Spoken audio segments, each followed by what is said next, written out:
ఒక్కటైపోయి అసలు ఎంత ఎంత సంచలనం చేశారు, ఎంత అడావుడి చేశారు. పోలీసులే దాని మీద మాట్లాడడానికి అమ్మో సున్నితమైన అంశం అనే స్థాయికి వచ్చారు. ఇది సున్నితం కాదా? ఎవ్వడు పడితే వాడు రోడ్డు మీద పడి మాట్లాడేస్తున్నాడే, ఇది సున్నితం కాదా? ఇది భావజాలం కాదా? ఇది మనోభావాలు కాదా? ఎందుకు ఇది ఎందుకు దీన్ని అంతగా ఎక్స్ప్లెయిన్స్ ఇచ్చుకోవాల్సిన అవసరం? సెక్యులర్ సెక్యులరే, అంత మాత్రాన నీ తల నరికేస్తామంటే చూస్తూ ఊరుకోవాలా?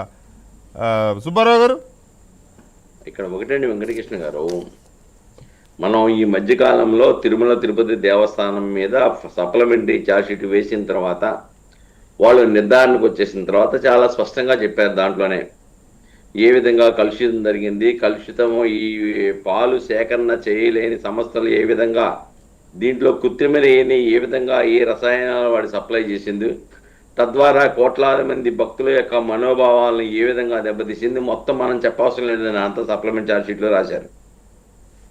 ఎప్పుడైతే ఆ పదజాలం అలానే వైవి సుబ్బారెడ్డి గారి పిఏ గురించి రాసి 4.69 లక్షల కోట్ల రూపాయలు ఎప్పుడైతే ఇవన్నీ బయటకు వచ్చినాయో బాహ్య ప్రపంచానికి తెలియకుండానే వీళ్ళకి తెలిసిపోయింది. వెంటనే దీని మీద కౌంటర్ బ్లాస్ట్ మొదలెట్టేశారు.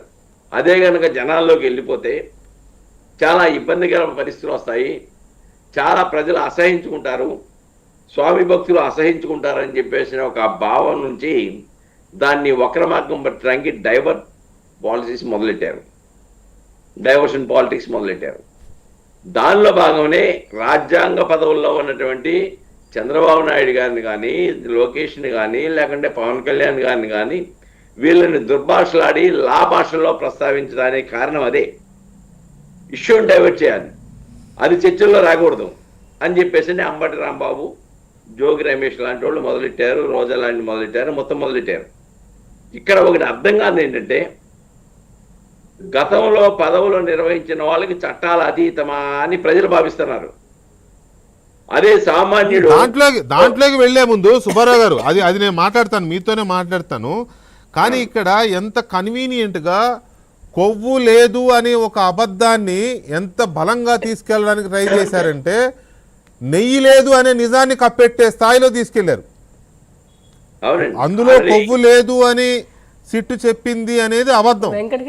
ఒక్క నిమిషం యామిని గారు ప్లీజ్. కొవ్వు లేదు అని సిట్టు చెప్పింది అనేది ఒక అబద్ధం, కానీ నెయ్యి లేదు అని చెప్పింది నిజం. ఈ నిజాన్ని ఎక్కడ బయటకు వస్తుందో అని ఇప్పుడు మీరు అన్నట్టుగా కొవ్వు లేదు అనే అబద్ధాన్ని బలంగా తీసుకెళ్లే ప్రయత్నం చేశారు. అది ఎదుర్కోవడానికి, దాని మీద ఒక ప్రజలకు ఒక అవగాహన కల్పించడానికి ప్రభుత్వానికి కొంత టైం పట్టింది. అది జరగకుండా ఉండాల్సిందేమో కదా సుబ్బారావు గారు? ఎస్, కరెక్ట్ అండి. ఎందుకంటే అది జనాల్లోకి వెళ్లకుండానే వీళ్ళు చంద్రబాబు నాయుడు గారు కొవ్వన్నారు, కొవ్వలేదని చెప్పేసి అది ఆ యొక్క కృత్రిమ నెయ్యి ఏదో స్వచ్ఛమైన నెయ్యిలాగా చెప్పడానికి ప్రజల్లోకి తీసుకెళ్ళడానికి ప్రయత్నం చేశారు. కానీ చాలా స్పష్టంగా ఎన్డీటీబీ 2024లో చాలా స్పష్టంగా చెప్పింది, దాంట్లో వెజిటబుల్ ఎడల్టేషన్ జరిగింది, దాంట్లో with vegetable and animal fat అని ఇచ్చారు. అదే దాంట్లో సప్లిమెంటరీ ఛార్జ్షీట్లో 35 పేజీలో క్లియర్గా రాశారు. అంతేకాదని ప్రస్తావించింది. 2022లో CFTRI మైసూర్ వాళ్ళు రిపోర్ట్ ఇచ్చారు.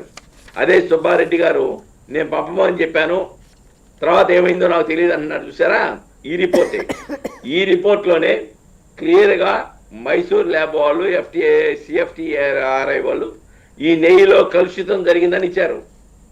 అది సుబ్బారెడ్డి గారికి తెలిసినా లేకపోతే అక్కడ మండలికి తెలిసినా మొత్తం కూడా అదే కదా.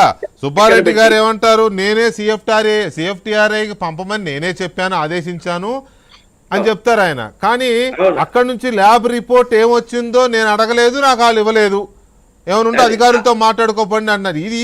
ఇది అసలు చాలా చాలా గమ్మత్తైన కేసు. సరే, ఈ కేసు ఇలా ఉంటే ఈ ప్రభుత్వంలో ఒకటి జగన్మోహన్ రెడ్డి ప్రభుత్వంలో హిందూ ఆలయాల మీద, హిందూ దేవుళ్ల మీద జరిగిన దాడులకు సంబంధించిన కేసులను, ఫిర్యాదులను ఎందుకు తిరగదోడడం లేదు, అందుకు సంబంధించిన దోషుల్ని ఎందుకు వెతికి పట్టుకోవడం లేదు? ప్రత్యేకించి రామతీర్థాలలో రామ విగ్రహాన్ని ధ్వంసం చేసిన విషయంలో కానీ, లేకపోతే ఇక్కడ రథాన్ని తగలబెట్టిన నరసింహస్వామి ఆలయంలో అంతర్వేది రథాన్ని తగలబెట్టిన విషయంలో కానీ, అమ్మవారి సింహవాహనాల కాళ్ళు తెగ్గోసిన వ్యవహారంలో కానీ ఇంకా చాలా ఇటువంటి విషయాల్లో ఎందుకు ఇంకా ప్రభుత్వం సీరియస్ దర్యాప్తు చేయడం లేదు? దాంతోపాటు జగన్మోహన్ రెడ్డి ప్రభుత్వము పోలీసులు విధించిన ఆంక్షలను నిబంధనలను అతిక్రమించి వందల వాహనాలతో వేల మంది జనాలతో దండయాత్రలకు వెళుతూ ఉంటే జగన్మోహన్ రెడ్డి మీద ఎందుకు కేసు పెట్టడం లేదు? కోయంబత్తూరులో హీరో విజయ్ టీవీకే పార్టీ అధినేత విజయ్ మీద పెట్టినట్టుగా ఇక్కడ ఎందుకు కేసు పెట్టడం లేదు? నిన్నటితో సహా